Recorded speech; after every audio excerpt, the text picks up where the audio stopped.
The bucket was cracked along the bottom rim, held together by duct tape that had gone gray from dirt and soap residue. Emma Hartley pressed her thumb against the split, testing whether it would last another day. It would. It had to. $5 per car. $30 so far today. 20 more and she could buy groceries that would stretch through Thursday if she was careful. The sun pressed down on the Bolar gas station parking lot like a hot iron. Emma's shirt clung to her back and her sneakers had worn through it, the heel cardboard stuffed inside to keep the sole from flapping. She was 13 years old. She should have been in 8th grade homeroom worrying about algebra tests and whether anyone noticed her at lunch. Instead, she was here watching the highway for cars that might stop, might need washing, might have $5, and enough pity not to ask questions. Her mother didn't know she was here. Her mother didn't know much of anything anymore. Linda Hartley had been a different person 3 years ago. She'd worked at the elementary school cafeteria, kept the apartment clean, made breakfast every morning. She'd smiled. Emma remembered that most clearly, her mother smiling, while flipping pancakes, humming old songs Emma didn't recognize but liked anyway. That was before Lily drowned, before Thomas Hartley packed a duffel bag and left without saying goodbye, before Linda stopped getting out of bed except to use the bathroom and stare at photo albums she kept hidden under her pillow. Emma squeezed the sponge into the bucket, watching brown water swirl against the white plastic. Somewhere behind the gas station, the train yard hummed with low industrial noise. Metal grinding on metal, air brakes hissing, freight cars coupling with dull, heavy clangs that carried for miles when the wind was right. The tracks cut straight through Bolar like a scar, splitting the town between people who had something and people who had nothing. Emma lived on the nothing side. She dragged the bucket toward a blue sedan that had just pulled in. The driver was already pumping gas, staring at his phone like she didn't exist. Emma stopped a respectful distance away and held up her signed cardboard with hand-lettered words, "Car wash, $5." The man glanced at her, looked away, kept scrolling. Emma waited. Sometimes they changed their minds. Sometimes guilt worked slower than indifference. The man finished pumping, got back in his car, and drove away without looking at her again. Emma returned to her milk crate in the shade by the propane tanks and sat down. Her knees ached. Her hands were raw from scrubbing, skin cracked around the knuckles where cheap soap had stripped the moisture away. She flexed her fingers and tried not to think about school, tried not to think about the honor roll certificate she'd hidden under her mattress, the one from 6th grade that said Emma Hartley Academic Excellence. She'd been good at school. She'd loved reading, loved the way stories pulled her out of her own life and dropped her somewhere better. That felt like 100 years ago. The rumble started low, distant, growing louder. Emma looked up. Motorcycles. 8 of them riding in formation, engines synchronized into a single roar that swallowed every other sound. They slowed as they approached the gas station, turning in with the smooth coordination of a military unit. Emma's stomach tightened. She knew what motorcycles like that meant. Everyone in Bolar knew. The bikes pulled into the front row of parking spots, taking up space with the casual authority of people who didn't ask permission for anything. The engines cut one by one, leaving behind a ringing silence that felt heavier than the noise. Men climbed off, stretching adjusting vests covered in patches Emma didn't understand, but recognized as significant. Leather, chrome, boots that hit the pavement with purpose. These weren't weekend riders. These were the kind of men who made people lock their car doors. Emma stayed very still on her crate, hoping to be invisible, hoping they'd get gas, use the bathroom, leave, hoping whatever violence lived inside men like that would stay sleeping. Then she saw the little girl. She climbed off the back of the last bike carefully, like she was stepping down from something much taller than she was. Maybe 10 or 11 years old, small for her age, wearing a denim jacket, too big for her frame, and sneakers with mismatched laces. Her hair was brown, pulled into a messy braid that had come half undone. She held her hands close to her chest, fingers moving in small, restless patterns, like she was counting something invisible. Emma's breath stopped. For one terrible, impossible second, the girl wasn't a stranger. She was Lily. Lily, 5 years old, standing at the edge of the community pool in her yellow swimsuit with the ruffled straps. Lily looking back at Emma with trust so complete it hurt to remember. Lily slipping on the wet concrete, falling into the deep end where she couldn't touch, where Emma couldn't reach her in time, where everything ended before anyone understood it was ending. Emma blinked hard. The girl wasn't Lily. Lily was dead. This was someone else's little sister, someone else's daughter, someone else's responsibility. But the resemblance was enough to make Emma's hands shake. The biggest man in the group, the one with gray streaks in his beard and a leather vest that said something about being a road captain, crouched down in front of the girl. He was signing with his hands, movements quick and practiced. The girl watched his fingers, then responded with her own hands slower, hesitant. Emma realized with a jolt the girl was deaf. The man signed something else, pointed toward the gas station convenience store. The girl nodded. He stood, touched her shoulder gently, protectively, then walked inside with two other men. The rest of the group stayed near the bikes, talking quietly, watching the road like they expected trouble. The little girl stood alone by the curb, rocking on her heels. Her gaze drifted across the parking lot, unfocused, until it landed on the train tracks visible beyond the chain-link fence behind the station. Something about those tracks caught her attention. She took a step toward them. Then another. Emma stood up without deciding to. Her body moved before her brain gave permission. She dropped her sponge back into the bucket and took 3 steps toward the girl, close enough to be noticed, but not close enough to frighten. "Hey," Emma said, then realized the girl couldn't hear her. She said it again anyway, louder. "Hey, miss, you should stay near your dad." The girl didn't turn. She kept walking toward the fence, toward the gap, where the chain link had been cut open by people who used the tracks as a shortcut. Emma's pulse quickened. She glanced at the bikers by the pumps, but none of them were watching the girl. They were talking among themselves, relaxed, unaware. Emma looked back at the girl. She'd reached the fence. She was slipping through the gap. Emma ran. Her sneakers hit the pavement hard, the flapping sole making a slapping sound that seemed too loud. She cut across the lot, dodged a parked truck, and reached the fence just as the girl stepped onto the gravel shoulder beyond it. "Stop!" Emma called out, useless, desperate. "Please stop." The girl kept walking. She stepped over a broken beer bottle, then a discarded tire, moving with the dreamy aimlessness of someone who couldn't hear danger coming. The train tracks were 15 yards away now. The girl was heading straight for them. Emma squeezed through the fence, gap metal scraping her shoulder. She sprinted across the gravel legs, pumping, lungs burning. The girl reached the first rail and paused, looking down at it like it was interesting, like it was just a piece of metal and not something that could kill her. Then the crossing lights started flashing. Red lights, warning bells, and the girl didn't flinch. She didn't hear any of it. Emma's vision narrowed to a single point, the girl standing between the rails, small and unaware. She looked so much like Lily. So much like the moment Emma had failed 3 years ago, the moment she'd been too slow, too far away, too helpless. She couldn't fail again. She wouldn't. Emma closed the distance in 4 strides, grabbed the girl's jacket, and yanked her backward just as the train horn blasted. The sound was enormous, a wall of noise that physically pushed against Emma's chest. The girl's eyes went wide with confusion. She didn't understand why she was being pulled. She struggled, tried to twist free, but Emma held on, dragging her off the tracks, away from the rails, back toward the gravel. The train roared into view, a freight engine moving fast, too fast to stop even if the engineer had seen them. Emma threw herself backward, pulling the girl with her, and they both went down hard onto the gravel and weeds. Emma felt the impact in her shoulder, her hip, her elbow. Pain flared bright and sharp. The girl landed on top of her, small and solid and alive. The train screamed past, close enough that Emma felt the wind of it tug at her hair. The wheels shrieked against the rails, metal grinding metal, the sound so loud it erased thought. Emma wrapped her arms around the girl and pressed the child's face into her shoulder, shielding her from the noise she couldn't hear but could feel in her bones. The train cars blurred together one after another, an endless chain of steel moving faster than anything that size should move. And then it was past.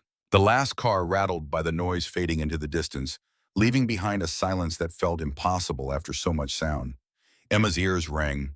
Her heart hammered against her ribs like it was trying to escape. The girl pulled back, eyes huge, hands shaking. She looked at Emma, then at the tracks, then back at Emma. Understanding dawned slowly across her face. Fear, realization, gratitude. Emma's throat constricted. She couldn't speak, couldn't explain. All she could do was hold this child who looked like Lily, who could have died like Lily, who was alive because Emma had been fast enough at this time. Tears burned Emma's eyes. She blinked them back hard. The girl reached up and touched Emma's face with small, gentle fingers. She made a sound, not quite words, more like a hum of distress. Then she pointed to her ear. Emma saw it then, the hearing device, small and beige, hanging loose behind the girl's ear instead of seated properly. It must have come loose during the motorcycle ride. That's why she hadn't heard the train. That's why she'd walked onto the tracks like they were safe. Footsteps pounded across the gravel. Emma looked up to see the big man with the gray beard running toward them, face white with panic. Behind him, the other bikers were coming too, moving fast but controlled hands near their vests, like they were ready for violence. The man dropped to his knees in front of the girl, hands flying through sign language so fast Emma couldn't follow. The girl responded, pointing at Emma, then at the tracks, then making a motion like a train speeding past. Her hands shook as she signed. The man's face went through several emotions in rapid succession: terror, relief, fury, then something softer that looked almost like grief. He pulled the girl into his arms and held her tight, eyes squeezed shut. His shoulders shook once. The other bikers reached them, forming a loose circle, staring at Emma like they were trying to figure out what she was. One of them, younger with a scar across his eyebrow, spoke first. Kid pulled her off the tracks. His voice carried disbelief, like he couldn't quite process what he was seeing. The big man opened his eyes and looked at Emma. His gaze was intense, searching, the kind of look that saw through lies and excuses straight to the truth underneath. "You," he said, voice rough, "you saved her." Emma nodded once. Her voice came out smaller than she wanted. She couldn't hear the train. The man glanced at the hearing device, then at the tracks, then back at Emma. Something in his face cracked open. "What's your name, Emma?" "Emma." He repeated it like he was memorizing it. "My name is Mason Cross. This is my daughter, Lena." He stroked Lena's hair once gently, then carefully adjusted her hearing device back into place. Lena flinched when sound returned, pressing her palms to her ears. Mason signed something to her, slow and reassuring. She lowered her hands, gradually looking between Emma and her father with wide, uncertain eyes. Mason stood, lifting Lena with him. He set her down carefully, keeping one hand on her shoulder. His gaze never left Emma. "You just saved my daughter's life." Emma didn't know what to say to that. She'd done what anyone would do, what she should have done for Lily, but couldn't. Her chest felt too tight. She just nodded again. Another biker stepped closer, this one with tattooed arms and a shaved head. "How old are you, kid?" 13. 13. The man shook his head slowly. "You got more guts than most grown men." Emma looked down at her scraped hands, at the blood seeping from her torn palm where she'd landed on gravel. The pain was starting to register now, dull and throbbing. She was suddenly very aware of how dirty her clothes were, how her shoes were falling apart, how these men were looking at her like she was something unusual instead of just another invisible kid from Ashland. Mason reached into his vest and pulled out a wallet. Emma's stomach dropped. She knew what was coming. Money, payment, the transaction that would turn her into someone who saved a life for profit instead of just doing the right thing. "No," she said quickly. "I don't want money." Mason paused, wallet open in his hand. "You sure?" "I'm sure."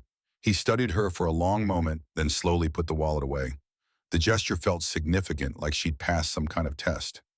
"Then we do this a different way," he said. He crouched down to Emma's level, making himself smaller, less intimidating. "Where are your parents?" Emma's chest tightened. "Just my mom. She's at home." "Does she know you're here?" Ma didn't answer. The silence was answer enough. Mason's expression shifted, something like understanding passing across his face. He glanced at her bucket and cardboard sign by the gas pumps, then at her torn shoes and dirty clothes. When he looked back at Emma, his eyes held the kind of sad knowledge that came from recognizing pain you'd seen before. "You're taking care of her, aren't you?" A lump formed in Emma's throat. Nobody was supposed to know that. Nobody was supposed to see. "We're fine," she said, but her voice cracked on the lie. Mason nodded slowly. "Okay." He stood up.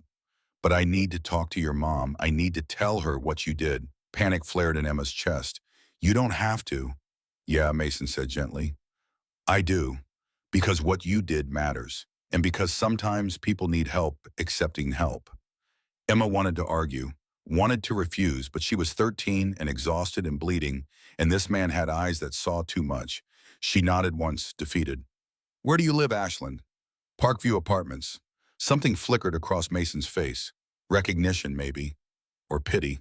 The Parkview Apartments weren't apartments so much as a collection of buildings slowly falling apart, held together by desperation and unpaid maintenance requests. Everyone in Bolar knew what Parkview meant. Mason turned to his group. Jace, you take Lena on your bike. I'm riding with Emma. A quieter biker with kind eyes stepped forward. You got it. He signed something to Lena, who looked uncertain but nodded. Mason picked her up and set her gently on Jace's bike, making sure her helmet was secure. Lena kept looking back at Emma like she was afraid Emma would disappear. Mason walked to his own bike, a big black machine with worn leather saddlebags. He pulled out a spare helmet and brought it to Emma. Ever been on a motorcycle? Numb? It's easy. You hold on to me. Don't let go. He said it like a promise, like he was going to make sure she was safe whether she wanted him to or not. Emma took the helmet. It was too big, sliding down over her eyes until Mason adjusted the straps. Then she climbed onto the back of the bike, awkward and uncertain. Mason settled in front of her, solid and calm. Arms around my waist, he instructed. Emma hesitated, then wrapped her arms around him. He felt stable, like something that couldn't be moved. Ready, Emma wasn't ready, but she nodded anyway. The engine started, 8 bikes roaring to life in synchronized thunder. Emma's heart jumped into her throat. Then they were moving, rolling out of the gas station parking lot in formation, weaving around a pickup truck that had pulled over on the shoulder. Emma caught a glimpse of the driver standing outside his vehicle with a phone pressed to his ear, staring at them as they passed. He'd probably been watching the whole time. Probably called someone. The thought made Emma's stomach twist with unease, but the bikes were already accelerating, leaving the gas station behind. The world blurred past. Wind whipped Emma's hair back, pulled at her clothes, made her eyes water. She held on tighter, feeling the rumble of the engine through her whole body. The other bikes rode around them, protective, deliberate. Cars moved aside. Pedestrians stopped and stared. Emma had never been visible before. Now she felt like she was taking up all the space in the world. They rode through downtown Bolar, past the courthouse and the library and the diner where Emma used to go with her family before everything fell apart. They crossed the railroad tracks with a jarring bump that made Emma's teeth click together. And then they were in Ashland, where the houses got smaller and the paint peeled and the yards filled with cars that hadn't run in years. The bikes slowed as they approached Parkview. Emma felt shame rise hot in her throat. She didn't want these men to see where she lived, didn't want them to know how bad it was. But they were already here, engines idling in front of the building with its cracked stucco and rusted railings and windows covered with sheets instead of curtains. Mason killed his engine. The others followed. In the sudden silence, Emma could hear her own heartbeat, loud and frantic. She climbed off the bike on shaky legs and pulled off the helmet. Mason took it from her gently. Which one is yours? Emma pointed to the second-floor apartment, 2C. Mason nodded, then started walking toward the stairs. Emma followed, legs heavy, dread building with each step.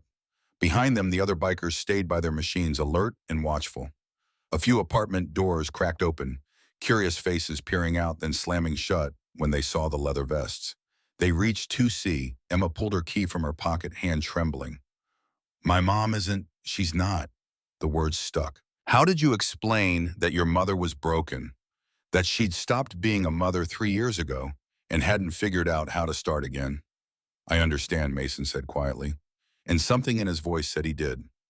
Emma unlocked the door and pushed it open.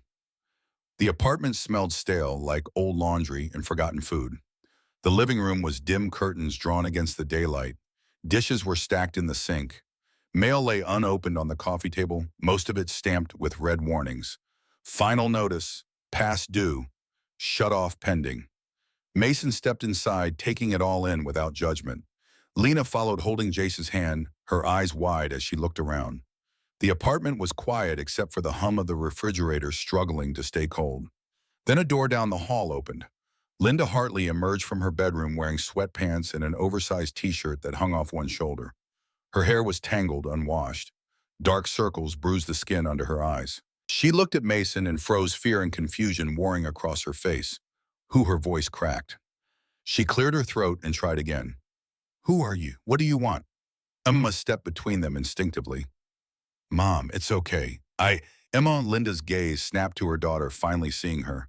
What's going on? Why are there... She looked past Emma at Mason, at Lena, at Jace, standing in the doorway. Why are there bikers in our home? Mason spoke before Emma could. His voice was calm, respectful. Ma'am, my name is Mason Cross. Your daughter just saved my little girl's life. Linda blinked. The words didn't seem to register at first. What? She pulled her off the train tracks, right before the train came. If Emma hadn't been there, Mason's voice caught slightly.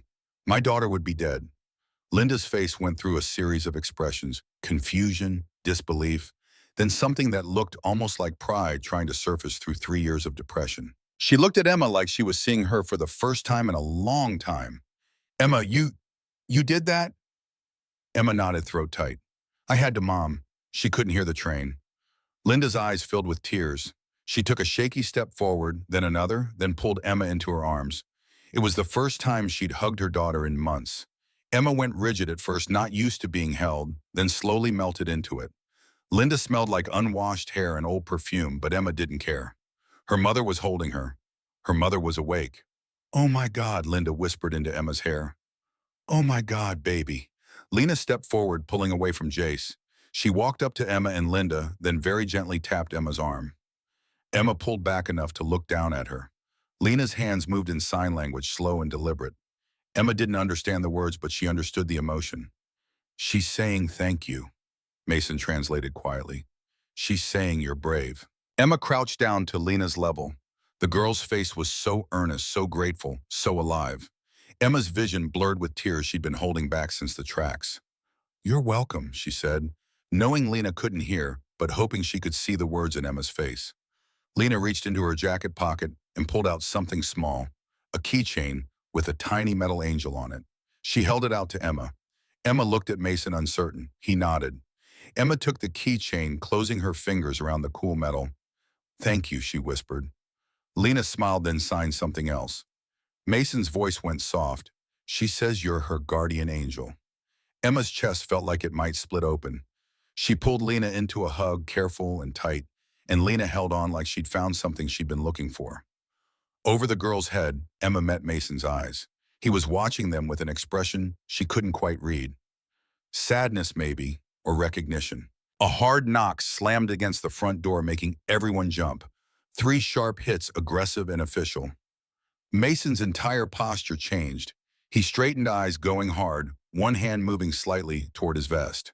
Jace stepped fully into the apartment and closed the door behind him, positioning himself between Lena and the unknown threat. The knock came again, louder. A voice called through the door, "Police!" "Open up!" Linda's face went white. She looked at Mason with sudden terror, like she'd just realized what it meant to have bikers in her home.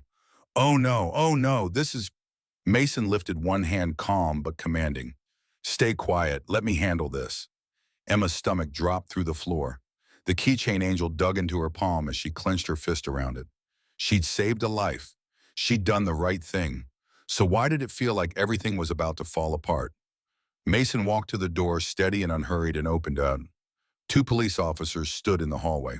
Emma recognized them immediately. Officer Talon, young and ambitious, with eyes that never quite settled, and Captain Decker, older and harder, with a face like concrete. They both wore expressions that had nothing to do with gratitude.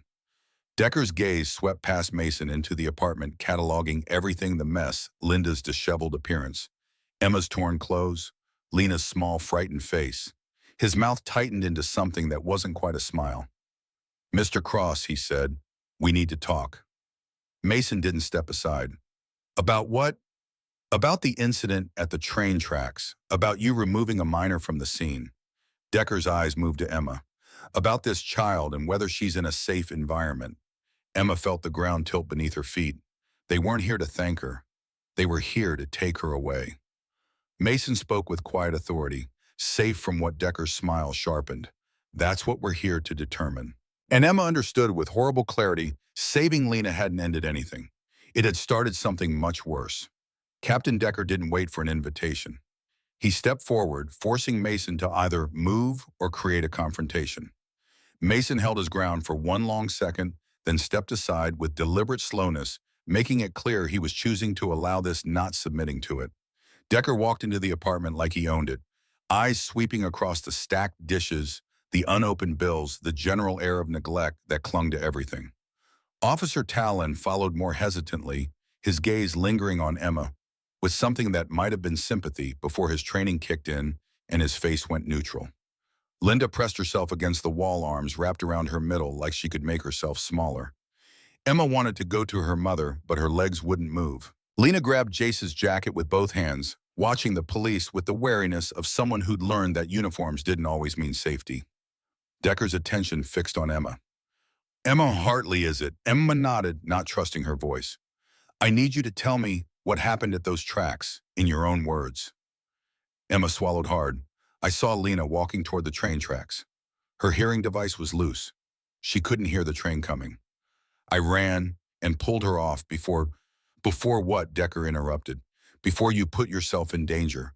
Before you touched a child you didn't know. Emma's mouth fell open. I saved her. That's one interpretation. Decker pulled a small notepad from his pocket, flipping it open with practiced efficiency. Another interpretation is that you were working the gas station alone, unsupervised, approached a minor child and physically grabbed her. He looked up, eyes cold. That could be seen as attempted abduction. The word hit Emma like a slap. What? No. Mason's voice cut across the room, sharp and controlled. My daughter was on the tracks. The train was coming. This girl saved her life. Those are the facts. Decker turned to Mason slowly. Mr. Cross, you and your associates arrived at the gas station shortly before the incident. You have a history with law enforcement in 3 counties. Your daughter ends up on train tracks while in your care, and then you take the child who rescued her back to her home. He made air quotes around the word rescued. From my perspective, this looks like negligence on your part, followed by an attempt to control the narrative. Mason's jaw tightened, but his tone didn't waver. My daughter is deaf. Her hearing device malfunctioned. Emma acted when no one else did. Including, he added with deliberate emphasis, the officer who waved my daughter toward the shortcut in the first place. Talon went rigid. I didn't. You were at the gas station 5 minutes before we arrived. Mason continued, gaze locked on Talon. You gestured toward the other side of the tracks when my daughter looked confused about which way to go. My daughter watches hands, officer. She saw yours, and she followed your direction. The color drained from Talon's face. Decker's expression hardened into something dangerous. That's a serious accusation, Mr. Cross. One you can't prove. The gas station has security cameras, Mason said calmly, as does the railroad crossing. I'm sure the footage will show exactly what happened. A beat of tense silence filled the apartment. Emma watched Decker's face, saw something shift behind his eyes. Calculation. Then he smiled, and it was worse than his anger. Well, then we'll need to secure that footage. As evidence. He turned back to Emma. Young lady, I need to ask you some questions. Alone.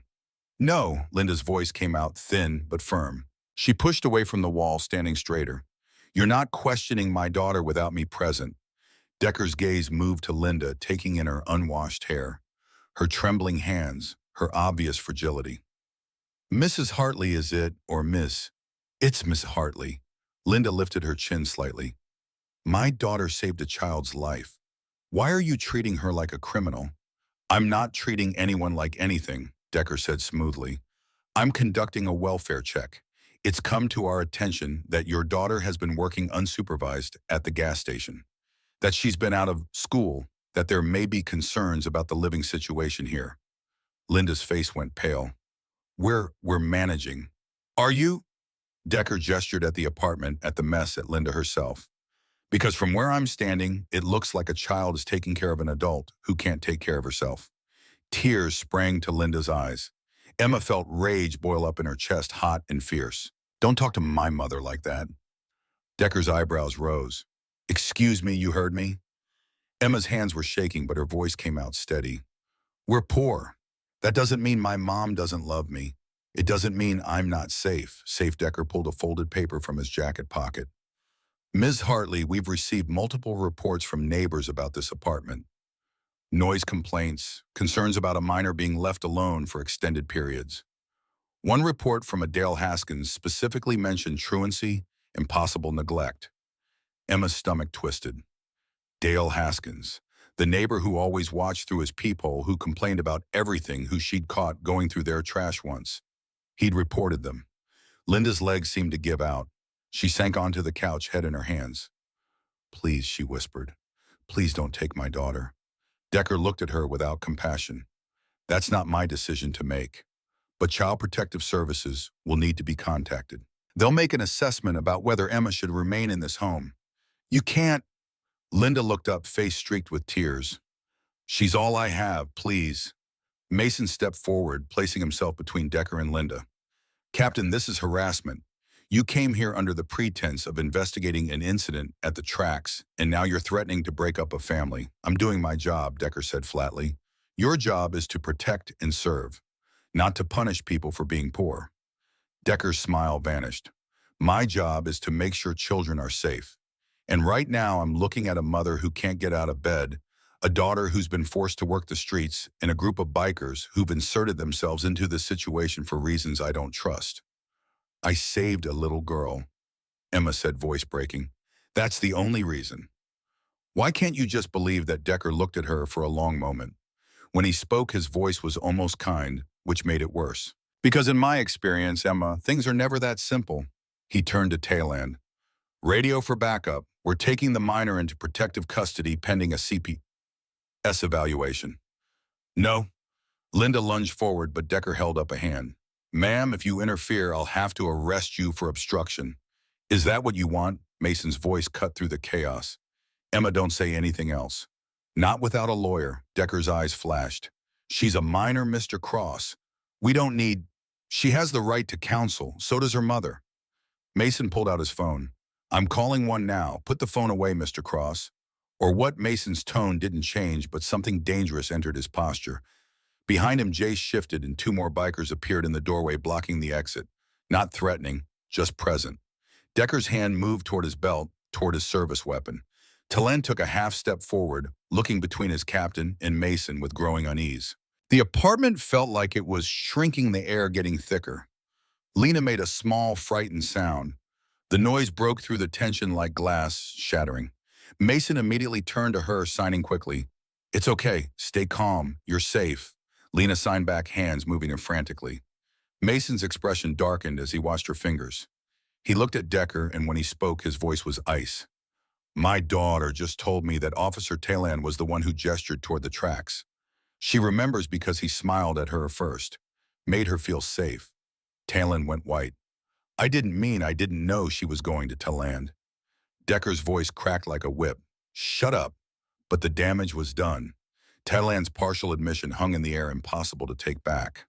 Mason's gaze never left Decker. You know what happened? You know it's the railroad's fault for poor maintenance, for blind corners, for shortcuts people use because proper crossings are half a mile away. And you know your officer made it worse. So instead of doing the right thing, you're trying to find someone else to blame.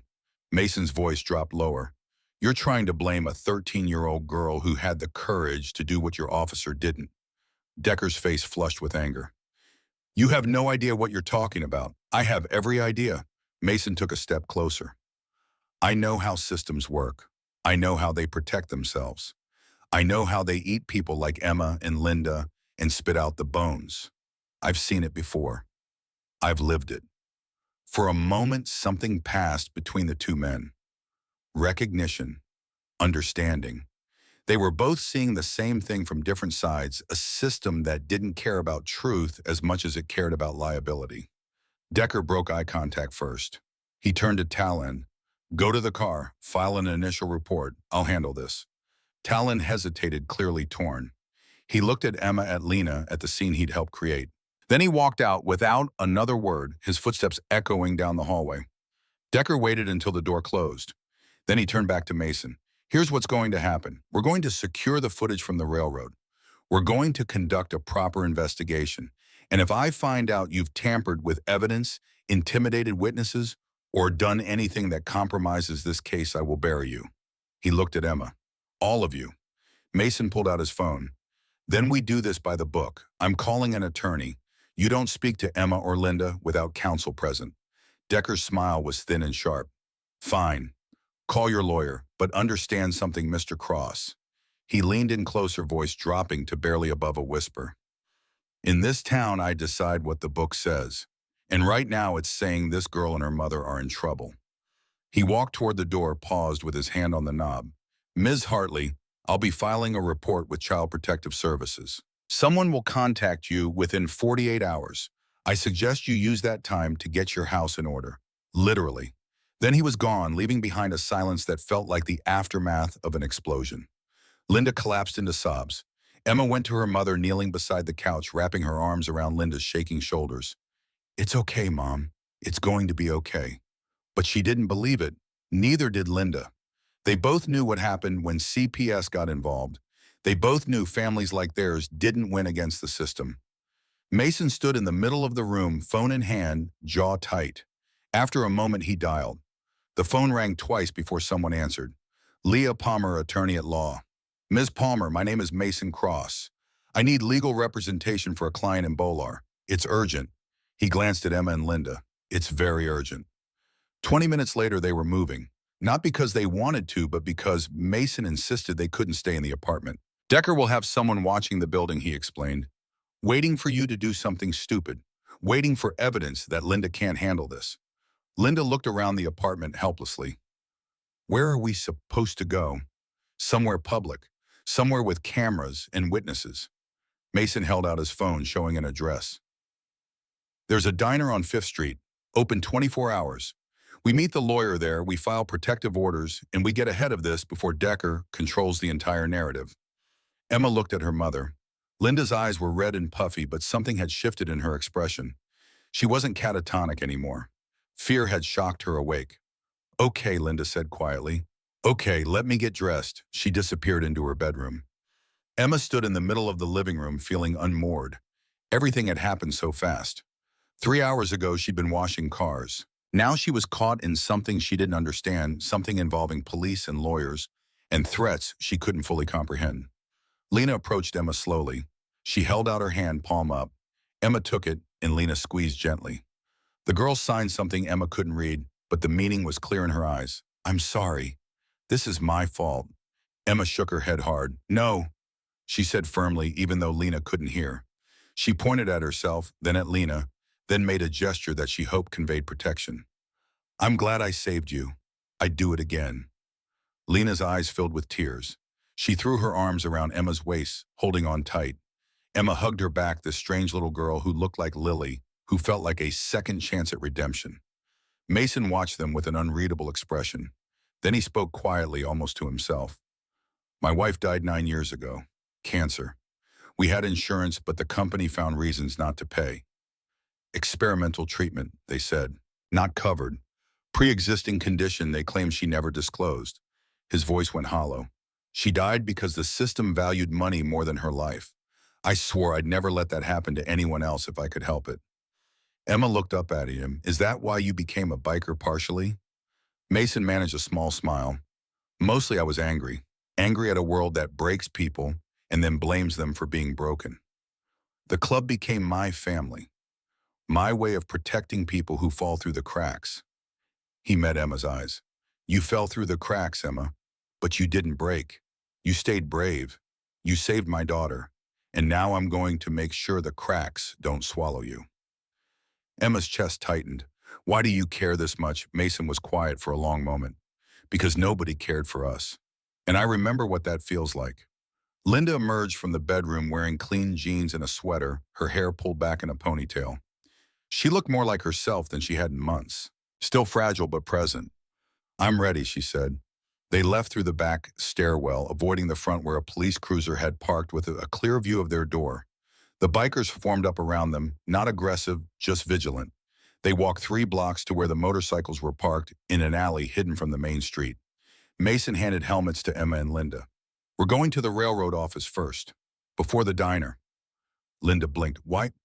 Because that footage Decker mentioned, he's going to try to secure it, which means erasing anything that doesn't fit his story. Mason's voice was grim. We need to get there first. Emma's heart started pounding. Won't that make things worse? Not if we do it right, not if we document everything. Mason looked at Jace. You bring Lena to the diner. Keep her safe. Emma and Linda ride with me and Marcus. He nodded toward another biker, a quiet man with kind eyes. We get the footage, we get out. We let the lawyer handle the rest. Linda looked terrified. I don't know if I can. You can, Emma said suddenly. Her mother looked at her in surprise. Emma took Linda's hand. We can, Mom. Together. Linda's eyes filled with tears again, but she nodded. Together. They mounted the bikes. Emma rode behind Mason again, her arms around his waist. Linda rode with Marcus, gripping his jacket like it was a lifeline. The engines roared to life and they shot out of the alley into the late afternoon sun. The Bolar Rail Office was a squat brick building near the freight yard surrounded by chain-link fence and security cameras. Mason pulled into the small parking lot followed by Marcus and two other bikes. The rest of the club peeled off heading to the diner with Lena and Jace. Mason dismounted and helped Emma off. He looked at the security cameras, then at Emma. We're being recorded right now. That's good. It means everything we do here is documented. We walk in, we ask politely for the crossing footage, and we explain why we need it. No threats, no intimidation, just the truth. Emma nodded, though her stomach was churning. Linda stood beside her, pale but determined. They walked into the office together. A tired-looking man behind the counter glanced up, saw the leather vests, and immediately reached for the phone. Please don't, Mason said calmly, holding up both hands to show they were empty. We're not here to cause trouble. We need to speak to whoever manages the crossing camera footage. The man his name tag read, Stan Wilkes, swallowed hard. That would be Mr. Carden. But he's busy. It's urgent. Mason kept his voice level and polite. A child nearly died at the crossing today. We need the footage preserved before it's accidentally deleted. Stan's eyes widened. A kid almost, he stopped himself. I can't just give out footage. You need law enforcement authorization. Law enforcement is part of the problem, Emma said before she could stop herself. Stan looked at her properly for the first time. He saw a 13-year-old girl with scraped hands and frightened eyes. His expression softened slightly. What happened? Emma took a breath. This was it. The moment she decided whether to trust a stranger or stay silent. She thought about Lily, about 3 years of carrying guilt alone, about Lena who would be dead if Emma had stayed quiet. She told him everything. She told him about seeing Lena walk toward the tracks, about the loose hearing device, about the train coming and the terrible silence where Lena should have heard danger but didn't. She told him about pulling the girl off the rails, about the way the train had passed so close she felt the wind of it. She told him about the police showing up and treating her like a criminal instead of thanking her. She told him about Captain Decker threatening to take her away from her mother because they were poor and struggling and convenient scapegoats. By the time she finished, Stan's eyes were wet. He glanced at Linda, who was crying quietly, then back at Emma. You're just a kid, he said, voice rough. I know. Emma's voice cracked. But I couldn't let her die. I couldn't fail again. Again, Emma hadn't meant to say that part, but it was too late now. My little sister drowned 3 years ago. I was supposed to watch her. I was looking at my phone. By the time I looked up, she couldn't finish the sentence. Didn't need to. Stan closed his eyes briefly. When he opened them, something had changed. Wait here, he said quietly. He disappeared through a door marked Authorized Personnel Only. Mason put a hand on Emma's shoulder. You did good. Emma didn't feel like she'd done good. She felt like she'd torn herself open and bled in front of a stranger. Linda wrapped an arm around her, and Emma leaned into her mother's side, drawing strength from the contact. Minutes passed. Emma counted them by the industrial clock on the wall. 5 minutes. 7. 10. Then Stan returned, followed by a heavy-set man in a rail uniform who looked deeply unhappy. I'm Todd Carden, the man said. Yard supervisor. Stan says there was an incident at Crossing 12 today. Mason stepped forward. Yes, sir. My daughter nearly died there. This girl, he gestured to Emma, saved her. We need the camera footage preserved before anyone tries to make it disappear. Carden's jaw tightened. That's a serious accusation. It's a serious situation. Mason spoke with quiet authority. Captain Decker has already indicated he intends to secure the footage. In my experience, secure is another word for bury when the truth is inconvenient. Carden looked at Emma for a long moment. You're the one who pulled the deaf kid off the tracks. Emma nodded. How old are you, 13? Carden shook his head slowly. Christ, he turned to Stan. Pull up the footage from Crossing 12. Timestamp approximately. He looked at Emma. When did this happen?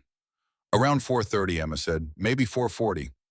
Carden nodded to Stan, who moved to a computer terminal. His fingers flew across the keyboard. A monitor flickered to life, showing grainy black and white footage of the railroad crossing. Stan scrubbed through the timeline, then stopped. There on the screen was Lena, small and alone, walking toward the tracks. The timestamp read 4:37 p.m. Then Emma appeared running, grabbing Lena, pulling her back. The train entered the frame, 2 seconds later, a massive blur of motion that would have pulverized anything in its path. Carden stared at the screen. Sweet Jesus, he breathed. That was close. Too close, Mason said quietly. Stan rewound the footage slightly. Wait, look. He pointed at the screen. There, before the girl shows up. They all leaned closer. In the grainy footage, a police cruiser was visible in the background of the gas station lot.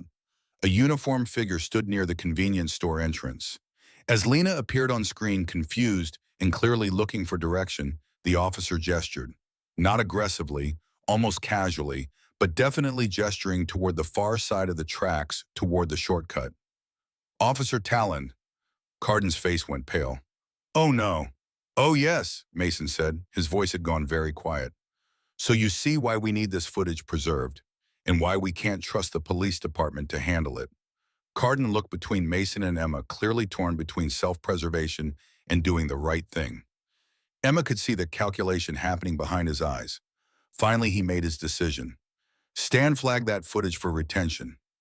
Mark it as critical incident, do not delete. He pulled a USB drive from his desk drawer. And make a backup copy. Stan hesitated.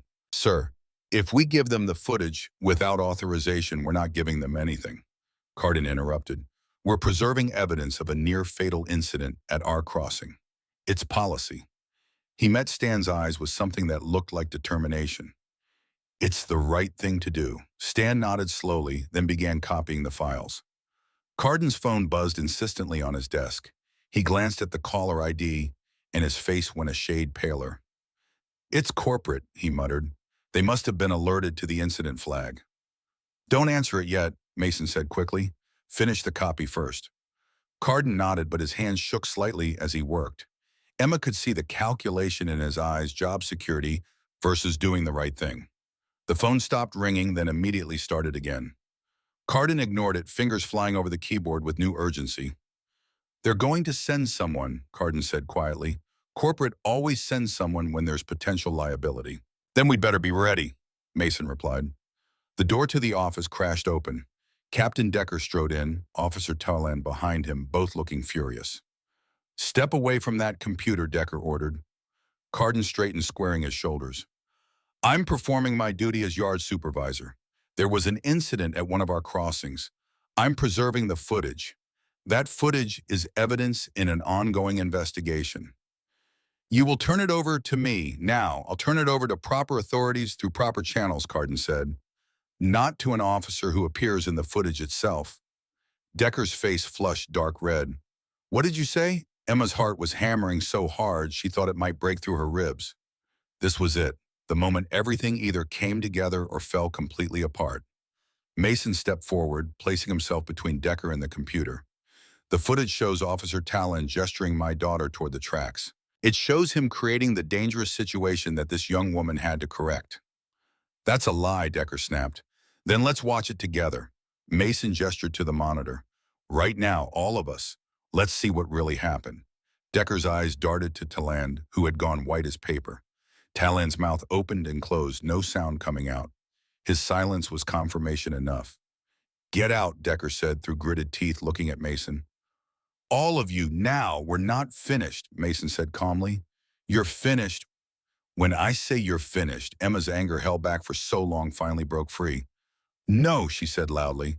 Everyone turned to look at her. No, we're not leaving. I saved a life today. I did something brave and good.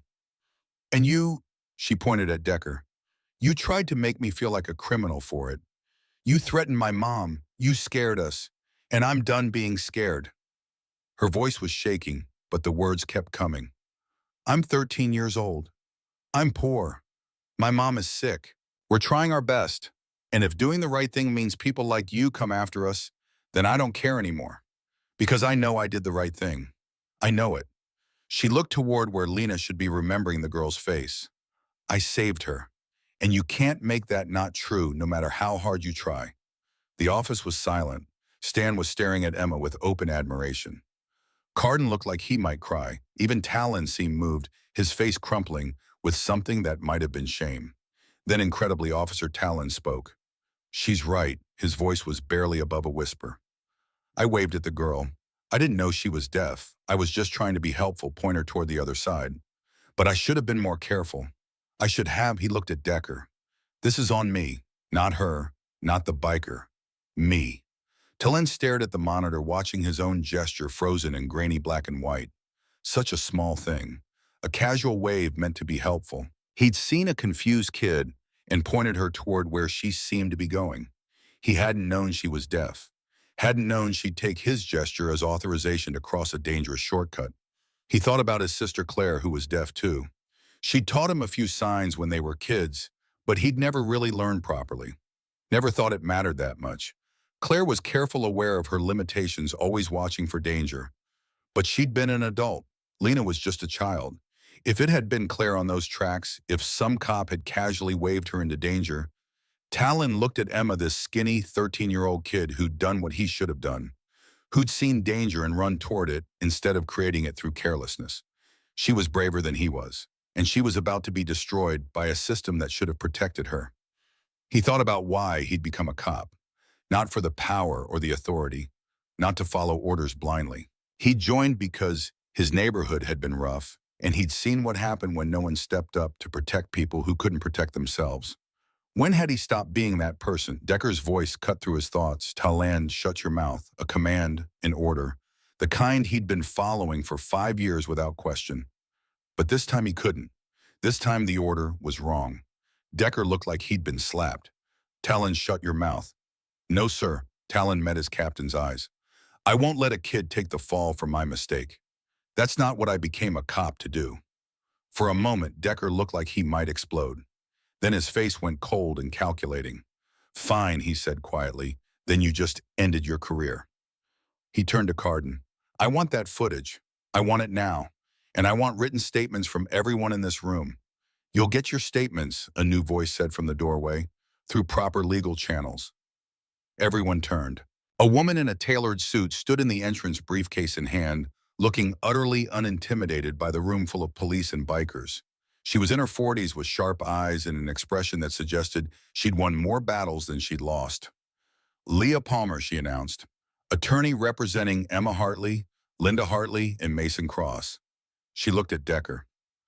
Captain, I believe you have been attempting to question my minor client without parental consent and without counsel present. I believe you've threatened both my clients with actions unsupported by evidence. And I believe, she glanced at the computer screen, still showing the frozen image of Talon's gesture, that your department may have some liability concerns to address before you consider prosecuting anyone else. Decker's jaw worked silently. Emma had never seen an adult look so furious and so helpless at the same time. Palmer turned to Carden. Mr. Carden, I assume that footage is being properly preserved. Yes, ma'am, Carden said quickly. Multiple copies. Chain of custody documented. Excellent. Palmer pulled documents from her briefcase. Captain Decker, you are now served with notice that any further contact with my clients goes through me. Any threats, any intimidation, any attempts to interfere with their lives will result in immediate legal action. She handed him papers with the kind of satisfaction usually reserved for checkmate. Decker took the papers, hands shaking with barely controlled rage. This isn't over. Actually, Palmer said with a small smile, I think it is. Stan, I'll need a copy of that footage for our records.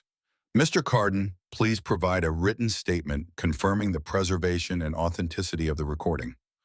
Officer Talland, she looked at him with something that might have been respect. If you are willing to give an honest statement about what happened, my office would like to speak with you. Voluntarily, of course. Talland glanced at Decker, then back at Palmer. Something shifted in his expression. Relief, maybe. Or just exhaustion from carrying the weight of a lie. Yes, ma'am, I'll cooperate fully. Decker made a sound like a wounded animal. Then he turned and stormed out of the office, nearly taking the door off its hinges. The silence he left behind felt like breathing after drowning. Palmer turned to Emma and smiled. You must be Emma. Mason told me about you. You did something very brave today. Emma felt tears prick her eyes. I just did what I had to. That's what brave people always say. Palmer looked at Linda. Ms. Hartley, we need to talk about the CPS situation. But first, let's get everyone somewhere safe, somewhere public with witnesses. She glanced at Mason. The courthouse steps, I think, where cameras can see us. Mason nodded. That's what I thought too. They left the railroad office together, all of them carrying the USB drive that held the truth. Outside, the sun was starting to set, painting the industrial buildings in shades of orange and gold. Emma held her mother's hand on one side. The other bikers had returned with Lena, and the girl's small fingers slipped into Emma's other hand, Jace having brought her back, sensing the danger was over. They walked toward the courthouse like a strange parade biker's lawyers, a mother and daughter who'd been invisible until today, and a little deaf girl who'd nearly died and been saved by a stranger. Emma squeezed Lena's hand. Lena squeezed back. And for the first time since Lily died, Emma felt like maybe, just maybe, she'd done something that mattered. Something that made the world a little less broken. Even if the world was fighting back. The courthouse steps were made of granite, worn smooth by decades of desperate people climbing them in search of mercy or justice, or just someone who would listen. Emma sat on the fourth step up, Lena beside her, while attorney Leah Palmer set up a portable camera on a small tripod. The late afternoon sun cast long shadows across the street, and Emma was acutely aware of how exposed they were. Anyone could see them. Everyone would see them. That was the point. Visibility is protection, Palmer had explained in the car. Once your story is public, once there are witnesses and documentation, it becomes much harder for anyone to make you disappear into the system. Linda sat on the step below Emma, hands clasped so tightly her knuckles had gone white.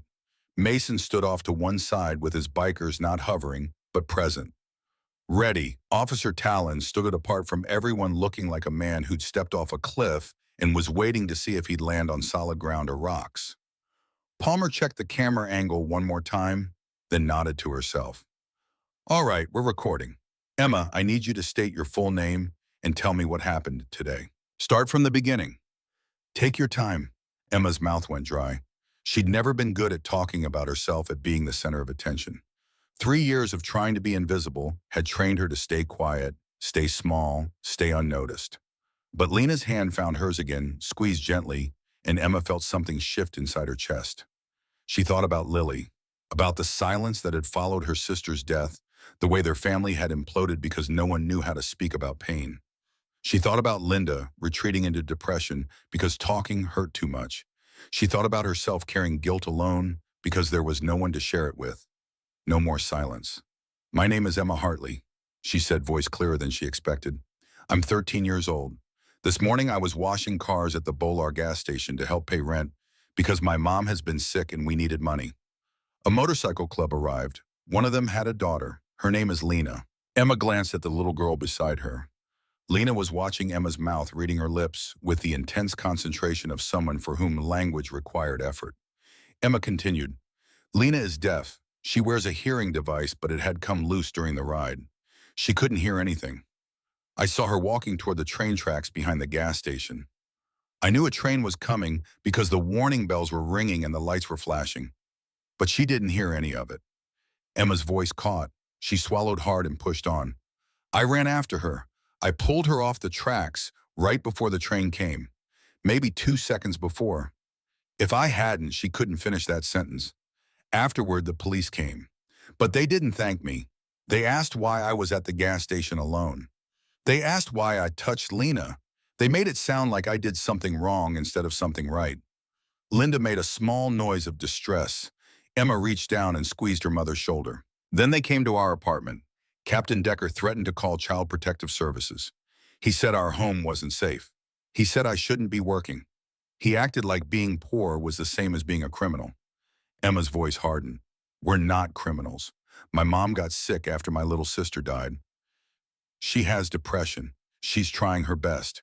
And I help because that's what families do. They help each other. Palmer's voice was gentle. Emma, can you tell me why you thought it was important to save Lena? You didn't know her. You could have been hurt. Emma's eyes filled with tears. This was the part she hadn't told anyone except Stan at the railroad office. This was the wound she kept hidden. 3 years ago, my little sister Lily drowned at the community pool. She was 5 years old. I was supposed to be watching her, but I was on my phone. By the time I looked up, she was in the water. I tried to save her. I jumped in. I pulled her out, but it was too late. The tears spilled over, running down her cheeks. She died because I wasn't paying attention. She died because I failed. Linda was crying now, two quiet sobs that shook her shoulders. Emma had never told her mother about the phone, about the split second of distraction that had cost Lily her life. She'd carried that guilt alone for 3 years. When I saw Lena on those tracks, Emma continued, voice breaking, I saw another little girl who was going to die if no one helped her. And I couldn't fail again. I couldn't live with myself if I let another child die when I could have saved her. She looked at Lena, at this small miracle sitting beside her. So I ran, and this time I was fast enough. Silence fell over the courthouse steps. Even the bikers, tough men who'd seen hard things, looked moved. Palmer wiped at her own eyes before speaking again. Thank you, Emma. That took courage. She turned the camera toward Linda. Miss Hartley, would you like to add anything? Linda looked up, face blotchy and wet. She seemed to gather herself, sitting straighter. When she spoke, her voice was stronger than Emma had heard in years. My name is Linda Hartley. I'm Emma's mother. And I've failed her. She said it plainly, without self-pity. When Lily died, I broke. I couldn't function. I couldn't work. I couldn't even get out of bed most days. Emma had to become the adult. She had to take care of me instead of me taking care of her. She's 13 years old and she's been carrying burdens no child should carry. Linda's voice cracked but didn't break. But even with all that, even while taking care of me, she still had the courage to save a stranger's child. She still had the strength to do the right thing.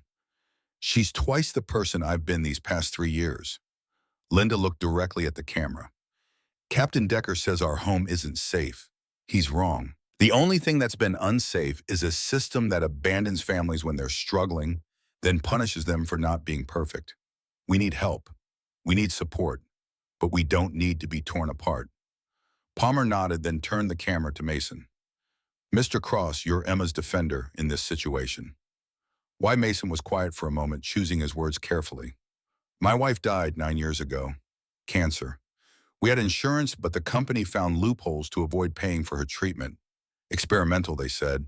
Not covered. She died because the system valued profit over people. His voice was steady but carried old pain. After that, I couldn't go back to my old life. Couldn't pretend everything was fine. I found others who felt the same. People the system had chewed up and spit out. We formed the club not to break laws, but to be family for each other. To protect people who fall through the cracks.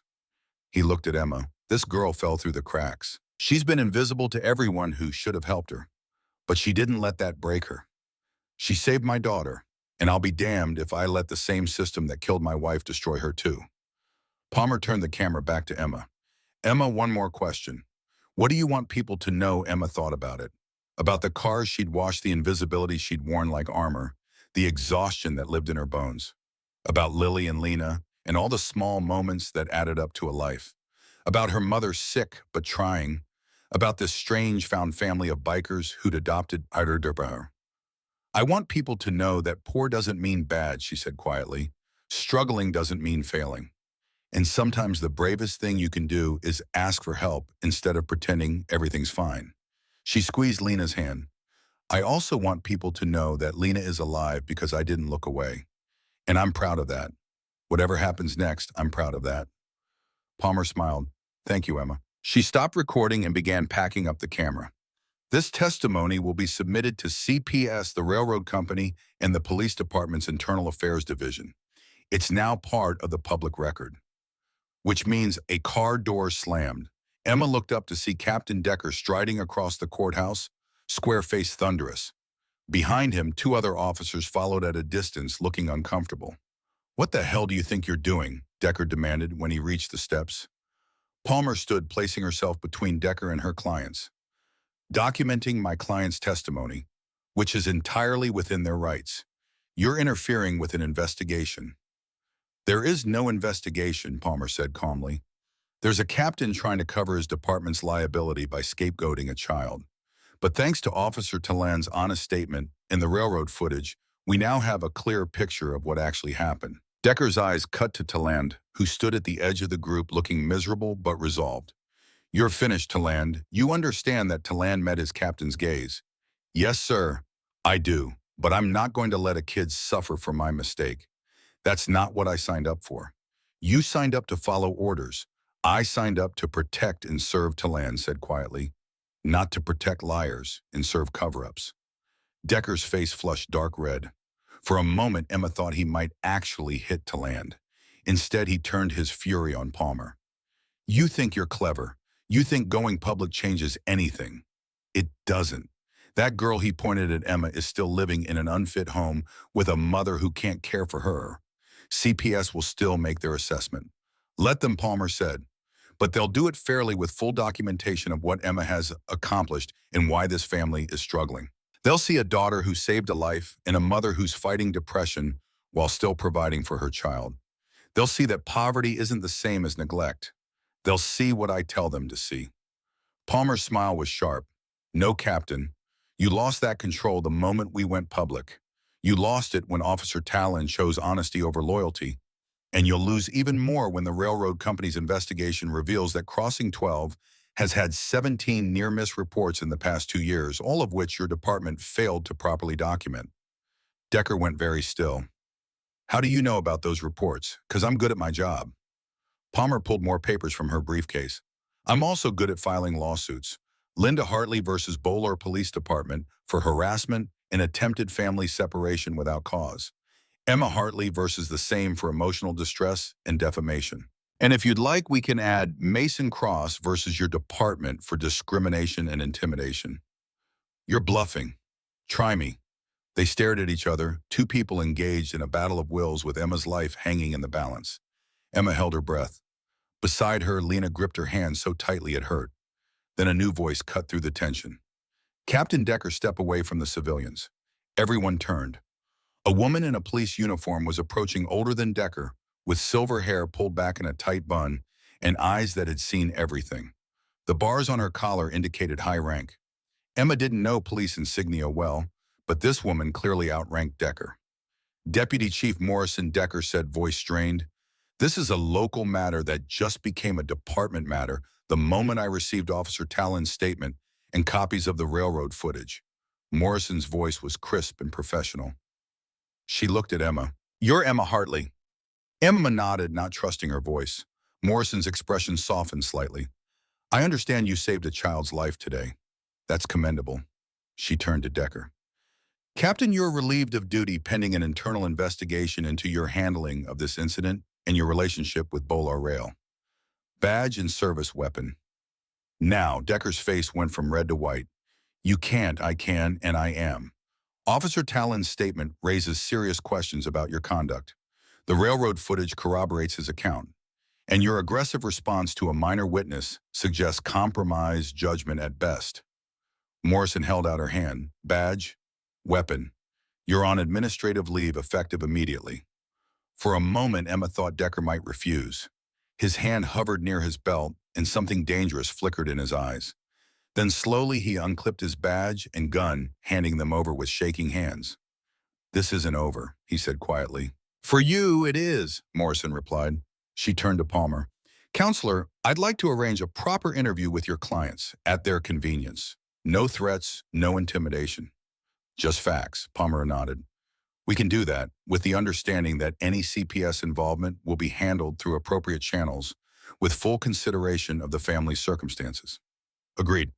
Morrison looked at Linda. Ms. Hartley, I want you to know that the department will be providing resources for families in crisis. We should have done that 3 years ago instead of waiting for things to reach this point. That's on us. Linda looked stunned, like she couldn't quite believe what she was hearing. Thank you, she whispered. Morrison nodded, then addressed the group as a whole. What happened today shouldn't have happened. A child saved another child, and instead of being celebrated, she was treated like a suspect. That's unacceptable. We're going to do better. She looked at Emma directly. You did something brave. Don't let anyone make you doubt that. Emma felt something loosen in her chest. The weight she'd been carrying, the fear that had gripped her since the police first arrived began to ease. Not disappearing completely, she wasn't naive enough to think everything would be fine immediately, but lightening enough that she could breathe properly again. Decker turned and walked away, movement stiff and angry. The other officers who'd come with him exchanged glances, then followed at a respectful distance. Talon lingered, looking at Emma. I'm sorry, he said quietly. I made a mistake and you almost paid for it. That's not right, Emma studied him. He looked genuine, his shame evident in every line of his body. You told the truth when it mattered, she said finally. That counts for something. Talon's throat worked. He nodded once, then turned and left. Morrison stayed a moment longer. Miss Palmer, please contact my office to schedule those interviews. And Mrs. Hartley, both of you, she looked at Linda and Emma. If you experience any further harassment from anyone in this department, you call me directly. She handed Palmer a business card. I mean that. Then she too was gone, leaving behind a silence that felt entirely different from the heavy, oppressive quiet of before. This silence was clean, hopeful. Mason let out a long breath. Well, he said, that went better than expected. Palmer laughed a quick surprise sound. Better than expected, Mason, we just won. Did we? Emma asked. She wanted to believe it, but 3 years of disappointment had taught her to be cautious about hope. Palmer crouched in front of her, meeting her eyes. Yes, Emma, we won. CPS will still visit. They have to. It's protocol. But they'll see a family that's struggling but functional, a mother who's getting help, a daughter who's extraordinary, and they'll close the case. She squeezed Emma's shoulder. You're not going anywhere. You're staying with your mom. You're safe. Emma felt tears burn her eyes again, but these were different. These were relief and exhaustion and the strange sensation of a future opening up that had seemed closed just hours ago. What about school? You're going back, Linda said suddenly. Emma turned to look at her mother. Linda was crying but smiling too. You're going back to school, baby, where you belong. I'm going to get help, real help, therapy, maybe medication, whatever it takes, because you deserve a mother who functions. You deserve a childhood. Mom, Emma's voice broke. No, let me say this. Linda cupped Emma's face in her hands. You saved that little girl because you have a hero's heart. You got that from your father, the man he was before he left, before everything broke. But you also have something he didn't have. You have the strength to stay, to keep trying even when it's hard. You have been so much stronger than me, and I'm so proud of you, and I'm so sorry I made you have to be. Emma threw her arms around her mother, and they held each other while the sun set behind the courthouse, and the shadows grew long, and the bikers watched quietly, giving them this moment of privacy in public. Lena tugged on Emma's sleeve. When Emma pulled back and looked down, Lena signed something slow and careful. Mason translated, voice soft. She says you're her sister now. Her brave, big sister. Emma looked at this little girl who looked like Lily, who'd given her a chance at redemption she didn't know she needed. Tell her yes, Emma said. Tell her I'll always be her big sister. Mason signed the message. Lena's face lit up with joy so pure it hurt to look at. She threw her arms around Emma's waist, and Emma held her close, this unexpected gift. 3 months later, Emma Hartley walked through the doors of Bolar Middle School for the first time since 6th grade. She carried a new backpack, not expensive, but due, bought with money from a scholarship fund that Mason had set up under a false name, because he knew Linda wouldn't accept charity, but couldn't refuse a scholarship. She wore clean clothes that fit properly. Her shoes didn't have holes. The halls were crowded and loud and overwhelming. Emma had forgotten what it was like to be surrounded by kids her own age, to hear lockers slamming and friends laughing and teachers calling for attention. She felt out of place, too old and too young at the same time. Then someone called her name. Emma Hartley. She turned to see a girl from her old 6th grade class, Melissa. Something running toward her with a huge smile. Oh my God, you're back. I saw the news story about you. You're like famous. Emma blinked. I'm not. Are you kidding? You saved a little kid from a train? That's amazing. Melissa grabbed Emma's arm, pulling her toward a group of students. You guys, this is Emma. She's the hero from the news. Suddenly, Emma was surrounded by curious faces, questions flying at her from all directions. It was overwhelming and strange, and not entirely comfortable, but it was also visibility. Not the bad kind that came with poverty and suspicion. The good kind. The kind where people saw her and wanted to know her. A teacher approached an older woman with kind eyes. Emma Hartley, I'm Mrs. Brennan. I teach 8th grade English. I've been asked to help you transition back to school. Do you have a few minutes to talk? Emma nodded, grateful for the rescue from the crowd. She followed Mrs. Brennan to a quiet classroom away from the chaos. First, Mrs. Brennan said, I want you to know that we're aware of your situation. We know you've been out of school helping your family. We know what you did at those train tracks. And we want you to know that Bolar Middle School is committed to helping you succeed. We have tutoring, available counseling if you need it, and a peer support group for students dealing with family challenges. Emma's chest tightened. I don't want special treatment. It's not special treatment, Mrs. Brennan said gently. It's meeting you where you are. You've been through things most adults never face. You've shown incredible strength, but you're also 13 and you deserve support. She pulled out a folder. These are your placement tests. We need to see where you are academically so we can create a plan. But Emma, she met Emma's eyes. I reviewed your records from 6th grade. You were an excellent student. I don't think you've forgotten how to learn. I think you just haven't had the chance. Emma felt tears sting her eyes. She'd been so afraid that coming back to school would mean being behind, being judged, being the poor kid who couldn't keep up. What if I can't catch up? Then we'll help you catch up. That's what we're here for. Mrs. Brennan smiled. But between you and me, I think you're going to surprise yourself. She did. By the end of the first month, Emma had caught up in most subjects. Math was hard, she'd missed crucial lessons, but the tutoring helped. English and history came back quickly. Muscle memory from the girl who'd loved reading and learning before life got in the way. Her teachers were patient and supportive, and her classmates, after the initial excitement wore off, treated her like any other student. Linda was keeping her promise too. She'd started therapy twice a week, paid for by a grant Mason had quietly arranged through his nonprofit organization that definitely existed and definitely wasn't just him personally funding everything. The therapist prescribed medication for Linda's depression. It took a few weeks to find the right combination, but slowly Linda began to emerge from the fog she'd been lost in. She got a job at a local diner, nothing glamorous but steady work with decent tips. She started cooking dinner again, started smiling, started being present in a way she hadn't been since Lily died. The apartment was cleaner. The bills got paid. It wasn't perfect or easy, but it was functional. And every week without fail, Mason and Lena visited. At first, Linda had been uncomfortable with it, worried about what people would think about bikers coming to their apartment. But Mason was respectful and kind, and Lena was impossible not to love. She'd bring drawings she'd made for Emma, pictures of the two of them as stick-figure sisters holding hands. She'd show Emma the new signs she'd learned patient with Emma's clumsy attempts to sign back. Emma started taking sign language classes, free lessons offered by the community center, another resource mysteriously well-funded by anonymous donors. She wasn't fluent yet, but she could have simple conversations with Lena now. And Lena's face would light up every time Emma managed a full sentence in ASL. One Saturday afternoon in late spring, Emma and Lena sat on the courthouse steps, the same steps where Emma had given her testimony 3 months ago. They came here sometimes, this place that marked the turning point, and ate ice cream and watched people pass behind. Lena signed something, fingers moving quickly. Emma had to ask her to repeat it slower. Lena did, patient as always. You happy now? Emma translated it aloud, confirming she'd understood correctly. Lena nodded enthusiastically, pointing at Emma for emphasis. You happy? Emma thought about it. Was she happy? Her life was still hard in a lot of ways. She and Linda were still poor.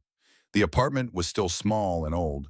She still worried about money and bills and whether this fragile stability would hold.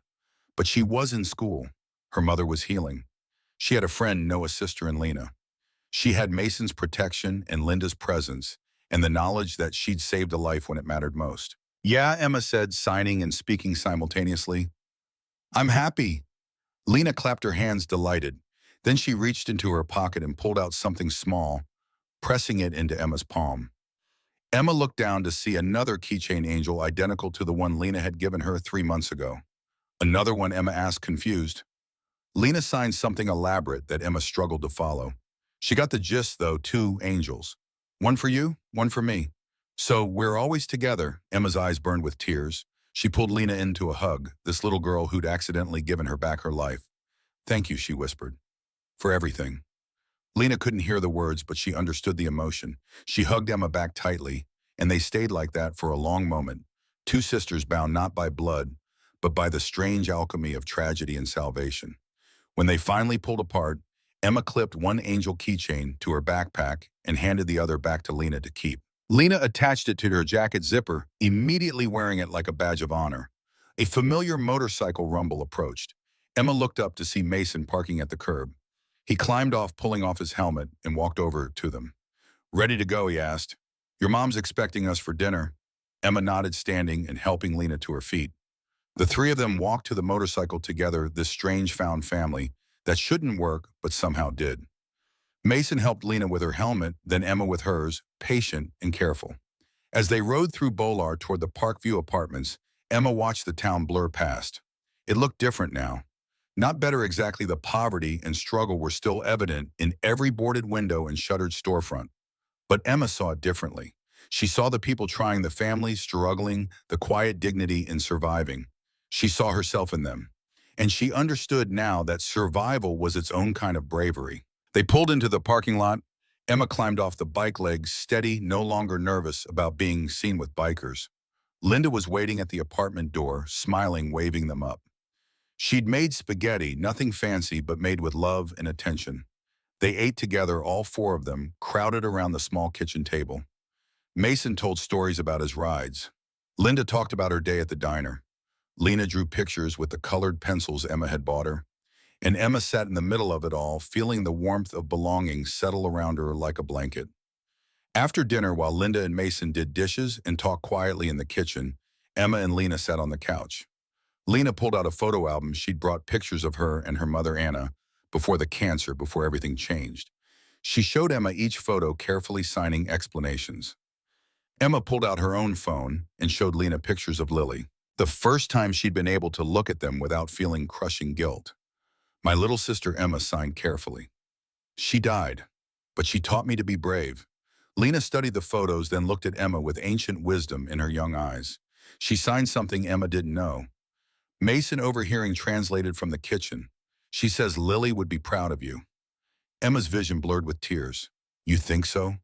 Lena nodded firmly, signing more. Mason's voice was gentle. "She says Lily sent her to you, so you could save someone this time." Emma didn't believe in ghosts or fate or divine intervention, but in that moment she wanted to. She wanted to believe that Lily's death had meaning, that it led somehow to Lena's life being saved, that the universe bent toward justice in small, strange ways. Maybe it did. Maybe it didn't. But Emma had Lena here alive and safe, and that was enough. A year after the train tracks, Emma Hartley stood at the podium in Bolar High School auditorium, having skipped a grade thanks to her accelerated catch-up work and her natural academic talent, finally having room to flourish. She was 14, about to be 15, and she'd been asked to speak at the freshman orientation about resilience and community support. She'd almost said no. Public speaking terrified her. But Linda had encouraged her, and Mason had reminded her that her story could help other kids who felt invisible, and Lena had simply looked at her with those huge, trusting eyes, and Emma couldn't refuse. Now she stood in front of 200 students and parents, hands shaking, notes trembling in her grip. She looked out at the audience and found Linda in the third row, beaming with pride.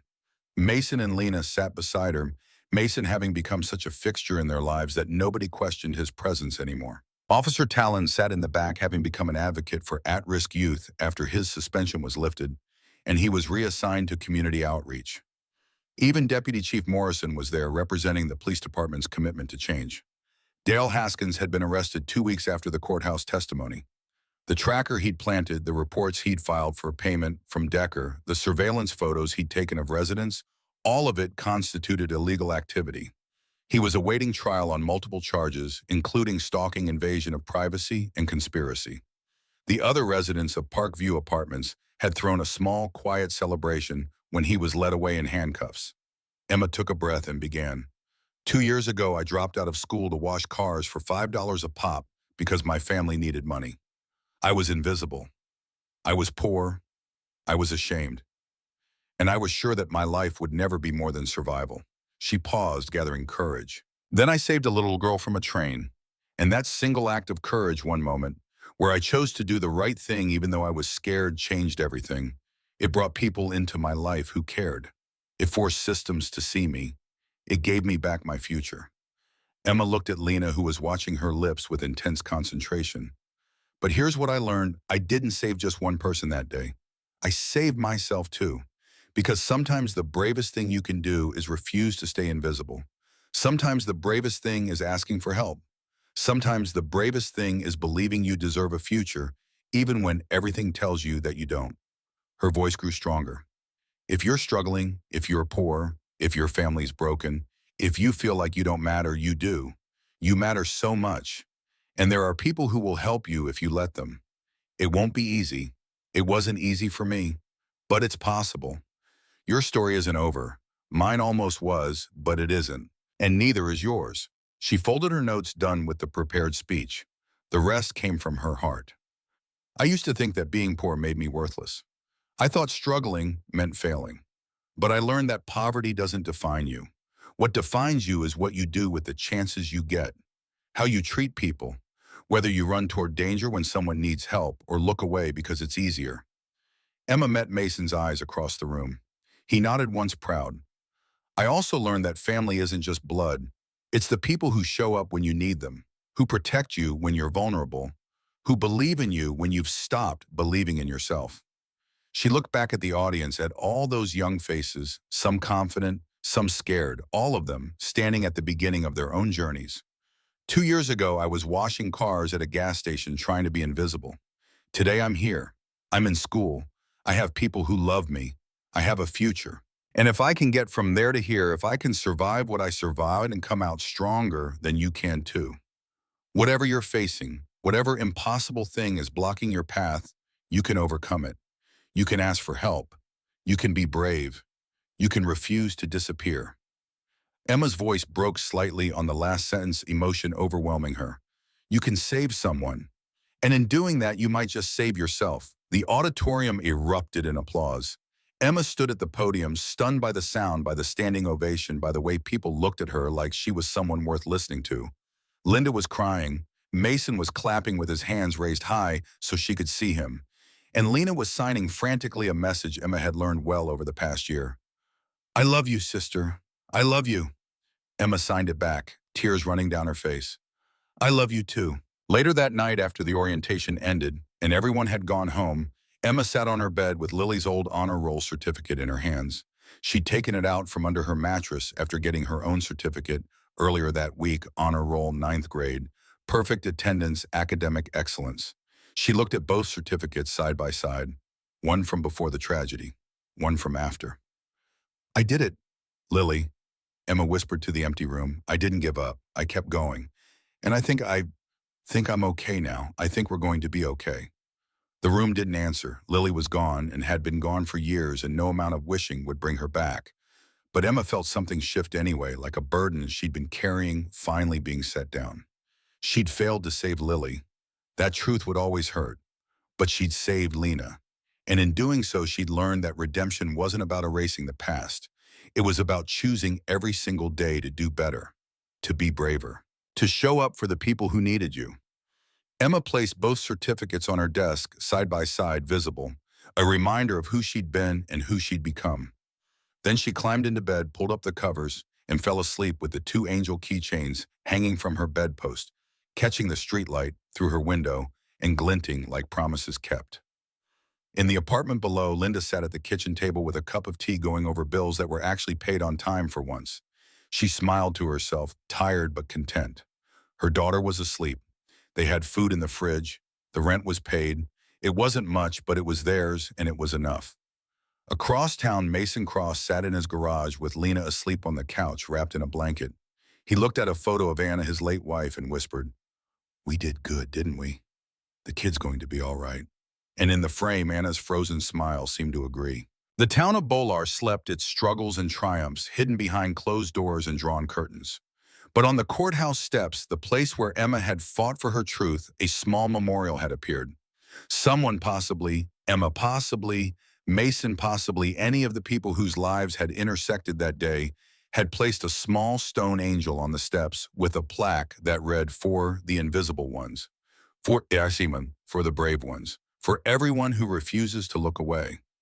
The angel faced the train tracks in the Bretons, a silent guardian, watching over a crossing that would never again be quite as dangerous a town, that would never again be quite as blind, and a girl who would never again be invisible. Emma Hartley had saved a life, and in doing so, she'd reclaimed her own. The end. Final word count, 20,147 words.